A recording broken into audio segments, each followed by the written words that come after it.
श्री शिवाय नमस्तु भयम। दोस्तों, जैसा कि आप सभी लोग जानते हैं कि 11 फरवरी 2026 यानी बुधवार को पड़ रही है फाल्गुन महीने की कृष्ण पक्ष नवमी तिथि। और दोस्तों, यह वह तिथि है जो फाल्गुन महीने में पड़ने वाली सबसे बड़ी तिथि है, क्योंकि यह बुधवार के दिन पड़ रही है, जो बहुत ही खास है। और दोस्तों, आप सभी लोग जानते हो बुधवार तिथि का अगर सबसे बड़ा कोई उपाय है तो वह 5 गेहूं के दाने वाला उपाय है। तो दोस्तों, इस बुधवार नवमी तिथि के दिन आप लोगों को इस वाले उपाय को जरूर करना है। बहुत सारे लोग होंगे जिन लोगों ने इस उपाय को ना किया हो, मतलब पूरा साल निकल गया, उन्होंने किसी भी दिन इस 5 गेहूं के दाने वाला उपाय को ना किया हो। पर दोस्तों, आपके पास एक आखिरी मौका बचा हुआ है, जो कि 11 फरवरी बुधवार नवमी तिथि के दिन है। तो इस दिन आप लोगों को इस वाले उपाय को जरूर कर लेना है। भले ही आपने पूरे साल भर इस उपाय को किया हो, पर अगर आपने इस फाल्गुन महीने के बुधवार नवमी तिथि के दिन अगर इस वाले उपाय को कर लिया तो आपको इस उपाय को करने का वह फल मिलेगा जिसकी आपने कभी कल्पना भी नहीं करी होगी। इसीलिए आप लोग इस वाले उपाय को एक बार जरूर कर लेना, ताकि आप लोगों के हाथ से यह मौका ना जा सके और आपको इस उपाय को करने का फल मिल सके। दोस्तों, यह उपाय पंडित जी ने अपनी अभी की ही शिव महापुराण की कथा में बताया है, जिस उपाय को आज हम आपको बहुत अच्छे से समझाने वाले हैं। इस वीडियो को देखने के बाद इस उपाय को समझने के लिए आपको कोई और वीडियो को देखने की जरूरत नहीं पड़ेगी। तो चलिए दोस्तों, उपाय को शुरू करते हैं। देखिए, यह इस फाल्गुन महीने के बुधवार नवमी तिथि के दिन यह इतना खास होता है, इतना महत्वपूर्ण होता है। देखा गया है कभी कभी बड़े बड़े पूजा पाठ अनुष्ठान से जो मनोकामना पूर्ण नहीं होते, वह फाल्गुन महीने के बुधवार नवमी तिथि के दिन एक छोटे से उपाय करने से ही आपकी मनोकामना पूर्ण हो जाती है। और बहुत सारे लोगों ने इस उपाय को किया भी है और उनको इस उपाय को करने का फल भी जरूर मिला है। अगर आप लोग भी इस उपाय को करना चाहते हैं तो आप इस उपाय को पहले अच्छे से समझ लेना, सुन लेना, उसके बाद करना। आपको इस उपाय का फल जरूर मिलेगा। और इस उपाय को कर लेने से आपके घर में चाहे किसी भी प्रकार दोहक और समस्या क्यों ना चल रही हो, आपको उसका कारण भी नहीं पता है कि भाई ये समस्या किस कारण से चल रही है, उसका कुछ भी कारण हो सकता है, जैसे पितृदोष हो सकता है या किसी भी तरह का मंगल दोष भी हो सकता है। तो इस दिन आप लोगों को ये वाला उपाय कर लेना है। ये एक ऐसा उपाय है जिस उपाय को अगर किसी विशेष दिन पर किया जाए तो भाई उस विशेष दिन का जो है वह तो हमें मिलता ही मिलता है। पर हमने उस दिन पर इस 5 गेहूं के दाने वाला उपाय को किया है तो हमें उससे भी बड़ा फल मिलता है, और फल बहुत जल्दी मिलता है, क्योंकि आप इस उपाय को बहुत ही बड़े और विशेष दिन पर कर रहे हो। तो चलिए अब उपाय के बारे में बात करते हैं, लेकिन उससे पहले आप लोगों को यह जानना आवश्यक है कि आखिर यह उपाय किस समय करना है, किसको करना है और कैसे करना है। तो चलिए हम आगे आपको वीडियो में एक एक करके बता देते हैं। लेकिन उससे पहले अगर आप लोग हमारे चैनल पर नए हैं तो हमारे चैनल को सब्सक्राइब कर लेना। इस वीडियो को लाइक करके कमेंट बॉक्स में श्री शिवाय नमस्तु भयम ओम नमः शिवाय जरूर टाइप कर देना। तो दोस्तों, इस 5 गेहूं के दाने वाला उपाय को हमें इस बुधवार नवमी तिथि के दिन कैसे करना है, किसको करना है, किस समय करना है और कहां पर करना है, ये सारे सवालों के जवाब आपको इस वीडियो में मिल जाएंगे। और जो ये वीडियो देखेगा भाई, उसको 5 गेहूं के दाने वाला उपाय जरूर करना चाहिए, क्योंकि इस दिन 5 गेहूं के दाने का भी ही बड़ा और विशेष महत्व होता है।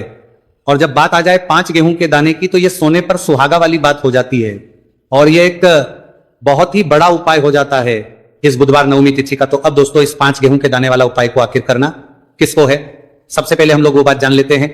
तो देखो, घर की जो बड़ी माताएं बहनें होती हैं, उन माताओं बहनों में से कोई भी एक बड़ी माता बहन इस वाले उपाय को कर सकती है। और अगर आप चाहें तो अपने घर में से सभी सदस्यों को भी इस उपाय को करवा सकते हैं।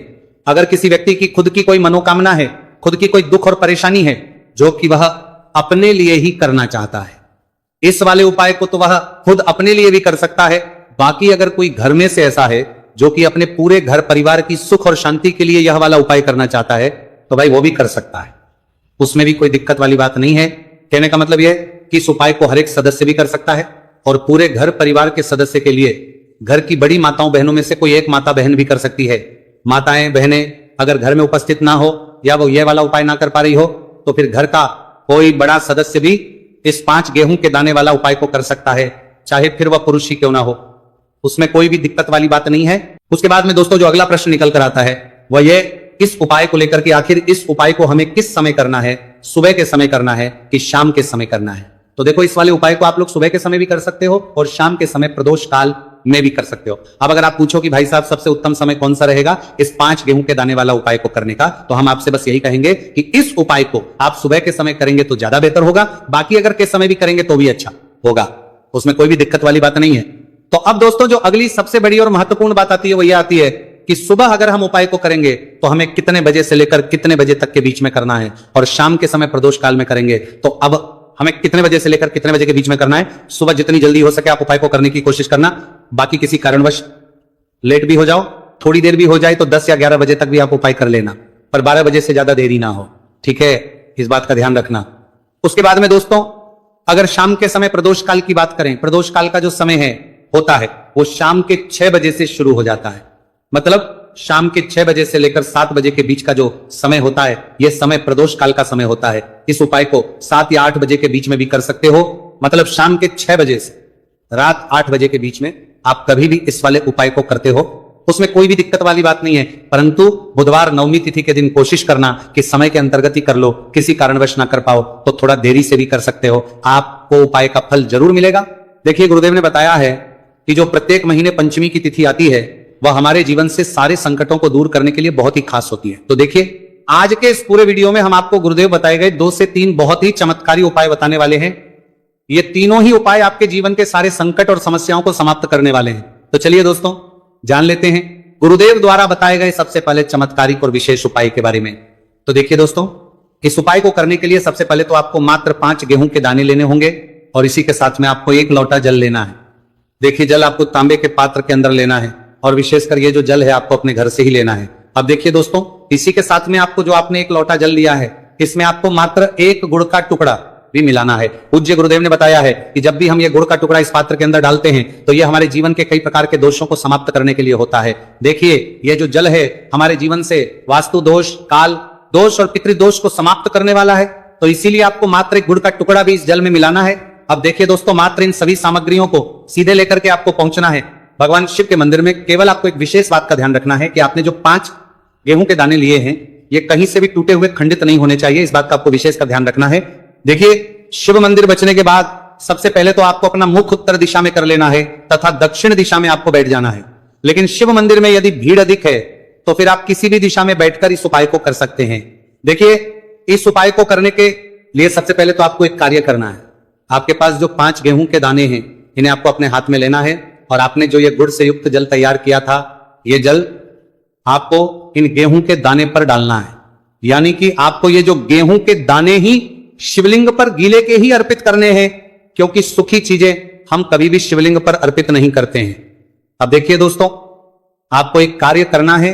आपके पास 5 गेहूं के दाने हैं तो इनमें से आपको 4 गेहूं के दाने अलग कर लेने हैं और ये जो 4 गेहूं के दाने हैं इन्हें आपको एक साथ शिवलिंग पर, जहां श्री गणेश जी का स्थान होता है, यानी कि शिवलिंग के सीधी तरफ जहां पर गणेश जी विराजमान होते हैं, वहां पर आपको 4 गेहूं के दाने अर्पित कर देने हैं और आपको श्री शिवाय नमस्तुभयम या फिर ओम नमः शिवाय इस मंत्र का कम से कम 11 बार जाप कर लेना है। देखिए, आपको 4 गेहूं के दाने शिवलिंग के सीधी तरफ अर्पित कर देने हैं। अब इसके बाद आपके पास जो अंतिम गेहूं का दाना बचा हुआ था, 5वां गेहूं का दाना, इससे आपको जो आपके पास जल का पात्र है उसमें डाल देना है और ये जो जल है इसे आपको धीरे धीरे भगवान शिव के शिवलिंग पर ही अर्पित कर देना होगा। श्री शिवाय नमस्तुभयम इस मंत्र का लगातार जाप करते हुए गुरुजी ने बताया है ये जल आपको इतने धीरे धीरे अर्पित करना है कि आप जल समर्पित करते हुए कम से कम 11 बार श्री शिवाय नमस्तुभयम इस मंत्र का जाप अवश्य कर सकें। अब आपको शिवलिंग के सामने बैठकर थोड़ी सी देर मंगलेश्वर महादेव का स्मरण कर लेना है, क्योंकि विशेषतः ये नवमी तिथि बुधवार के दिन पड़ी है, इसीलिए आपको अवधूतेश्वर महादेव का स्मरण करना है। अब आपको आपके जीवन में जो भी असफलताएं चल रही हैं उन्हें दूर करने की प्रार्थना कर लेनी है। व्यापार में अगर आपको सफलता नहीं मिल पा रही है, आपका बच्चा पढ़ाई लिखाई नहीं कर पाता है या फिर आपके विवाह में विलंब हो रहा है, तो जिस भी प्रकार की आपकी समस्या है उसे आपको महादेव के समक्ष रख देना है। गुरुदेव ने बताया है जो भी व्यक्ति यह उपाय इस प्रकार से कर लेता है तो उसके जीवन की जो सारी परेशानियां हैं वह धीरे धीरे करके समाप्त होने लगती हैं। चलिए दोस्तों, हम जान लेते हैं गुरुदेव द्वारा बताए गए दूसरे खास उपाय के बारे में। देखिए, यह जो उपाय है आपके जीवन में चल रही कर्ज की समस्या को समाप्त करने के लिए है। देखिए, पूज्य गुरुदेव कहते हैं कि कई बार हम कर्ज तो ले लेते हैं लेकिन उससे उतारते समय हमें कई प्रकार की कठिनाइयों का सामना करना पड़ता है और जब हमारा यह कर्ज नहीं उतरता है तो हमारे दिमाग में केवल एक ही बात रहती है कि एक बार है कर्ज उतर जाए तो उसके बाद में जीवन में कभी भी कर्ज नहीं लूंगा। तो विशेषकर जीवन से कर्ज से जुड़ी हुई समस्या को समाप्त करने के लिए आपको यह चमत्कारी उपाय करना है। देखिए, इस उपाय को करने के लिए सबसे पहले तो आपको मात्र 1 लोटा शुद्ध जल लेना हो तांबे के पात्र के अंदर अपने ही घर से। इसी के साथ में आपको मात्र 1 गुड़ का टुकड़ा भी लेना होगा। गुड़ का टुकड़ा आपको मात्र छोटा सा ही लेना और सबसे आखिर में आपको मात्र मसूर की दाल लेनी होगी। यदि आप चाहे तो मसूर की दाल 11 भी ले सकते हैं या फिर 21, 41, 41 या फिर 108, जितनी भी आपके पास मसूर की दाल उपलब्ध है उतनी मात्रा में आप मसूर की दाल ले सकते हैं। अब मात्र ये जो तीनों ही सामग्रियां हैं इन्हें सीधे लेकर के आपको पहुंचना है। भगवान शिव के मंदिर में पूज्य गुरुदेव ने बताया है कि ये उपाय चाहे तो शाम के समय में भी कर सकते हैं। शाम को प्रदोष काल के समय में यदि आप ये उपाय करते हैं तो आपके लिए सर्वोत्तम होता है। प्रदोष काल के समय यदि आप ये उपाय नहीं कर सकते हैं तो फिर आप ये उपाय सुबह से लेकर के शाम तक किसी भी समय में कर सकते हैं। देखिए, मंदिर पहुंचने के बाद सबसे पहले तो आपके पास जो गुड़ का टुकड़ा है इसे आपको उस जल के पात्र के अंदर डाल लेना है और ये जो जल है इसे आपको भगवान शिव की शिवलिंग पर धीरे अर्पित कर देना है। श्री शिवाय नमस्तुभयम इस मंत्र का लगातार जाप करते हुए और तुम्रुकेश्वर महादेव का स्मरण करते हुए, अब देखिए, आप जो मसूर की दाल लेकर के गए थे इन्हें आपको एक एक करके शिवलिंग पर अर्पित करना है। आपको एक मसूर की दाल शिवलिंग पर अर्पित करना है, करनी है। फिर आपको आर्यन मुक्तेश्वर महादेव का स्मरण करना है। फिर दूसरी मसूर की दाल आपको शिवलिंग पर अर्पित करनी है। फिर आपको आर्य मुक्तेश्वर महादेव का करना है। गुरुजी ने बताया है कि चाहे आप 11, 20, 51 जितनी भी आप मसूर की दाल लेकर के आए हैं उतनी ही बार आपको आर्यन मुक्तेश्वर महादेव का स्मरण करना है और एक एक मसूर की दाल आपको शिवलिंग पर अर्पित कर देनी है। पूज्य गुरुदेव ने बताया है कि जो भी व्यक्ति लगातार 5 बुधवार इस उपाय को कर लेता है तो गुरुजी ने बताया है कि इस उपाय को करने के बाद हमारे जीवन में धन प्राप्ति के रास्ते कहीं ना से खुल ही जाते हैं। तो इस प्रकार से आप कर्ज मुक्ति के लिए दूसरा उपाय कर सकते हैं। अब दोस्तों, हम जानते हैं तीसरे विशेष और चमत्कारिक उपाय के बारे में। देखिए, यह उपाय विशेषकर ऐसे लोगों को करना है जिनके शरीर में कोई भी रोग हो गया है, कोई भारी बीमारी हो गई, या फिर जिनके बिजनेस में व्यापार में बढ़ोतरी नहीं हो पा रही, लगातार उनका व्यापार ठप होते जा रहा है, या फिर उन्हें अपने नौकरी में पदोन्नति नहीं प्राप्त हो पा रही है, या फिर यदि जीवन में धन की प्राप्ति नहीं हो पा रही है, तो विशेषकर ऐसे लोगों को यह उपाय करना है। देखिए, इस उपाय को करने के लिए आपको मात्र 1 लोटा शुद्ध जल लेना होगा तांबे के पात्र के अंदर अपने घर से। अब देखिए, इसी के साथ में आपको मात्र 5 बेलपत्र लेनी है। देखिए, यदि आपको बेलपत्र प्राप्त नहीं हो पाती है तो आप शिवलिंग पर चची हुई बेलपत्र को पुनः शुद्ध जल से धो करके उनका उपयोग कर सकते हैं। लेकिन आपको ध्यान है कि जो बेलपत्र है वो कहीं से भी टूटे हुए खंडित नहीं होनी चाहिए। तो देखिए, आपको मात्र यह जो दोनों ही सामग्रियां हैं इन्हें लेकर के पहुंचना है। भगवान शिव के मंदिर में यह उपाय भी आप सुबह से लेकर के शाम तक किसी भी समय में कर सकते हैं। देखिए दोस्तों, मंदिर पहुंचने के बाद सबसे पहले तो आपके पास जो 5 बेलपत्र हैं, इन 5 ही बेलपत्र की डंडी को आपको पकड़ करके और शिवलिंग पर जहां श्री गणेश जी का स्थान होता है वहां पर आपको ये बलपत्रियां रखनी नहीं है, केवल आपको टच करवानी है। आपको 5 बेलपत्र को एक साथ स्पर्श करवानी है। बेलपत्र को स्पर्श करते समय आपकी जो भी मनोकामना हो, चाहे आपको व्यापार, चाहे आपकी व्यापार से जुड़ी हुई कोई भी मनोकामना हो, या फिर आपकी नौकरी के लिए, या फिर आपकी अपनी किसी भी प्रकार की मनोकामना हो जिसके लिए आप ये उपाय कर रहे हैं, तो उस मनोकामना की पूर्ति के लिए आपको प्रार्थना कर ले। और ये जो बेलपत्र है इन आपको श्री गणेश जी वाले स्थान से उठा करके सीधे शिवलिंग पर अर्पित कर देनी है। देखिए, 5 ही बेलपत्री आपको इस प्रकार से अर्पित करनी है कि जो चिकनी साइड है वो शिवलिंग से स्पर्श रहेगी, डंडी वाला भाग जलाधारी को रहेगा। इस प्रकार से आपको यह 5 ही बेलपत्रियां शिवलिंग पर अर्पित कर देनी है। अंत में जो आपके पास 1 लोटा शुद्ध जल है इसे भी धीरे धीरे भगवान शिव के शिवलिंग पर ही अर्पित कर देना होगा। श्री शिवाय नमस्तुभयम इस मंत्र का जाप करते हुए पूज्य गुरुदेव ने बताया है कि जो भी व्यक्ति बुधवार के दिन पड़ने वाली इस विशेष नवमी तिथि पर यदि उपाय कर लेता है तो उसके जीवन की कोई ऐसी मनोकामना नहीं जिसे हमारे महादेव परिपूर्ण ना कर सके। तो इस प्रकार से आपको सुंदर सा उपाय भी करना है। तो दोस्तों, ये थे पूज्य गुरुजी द्वारा बताए गए बहुत ही खास उपाय। अगर आपको जानकारी अच्छी लगी हो तो वीडियो लाइक करिएगा। मिलते हैं फिर एक नए वीडियो के साथ। श्री शिवाय नमस्तु भयम।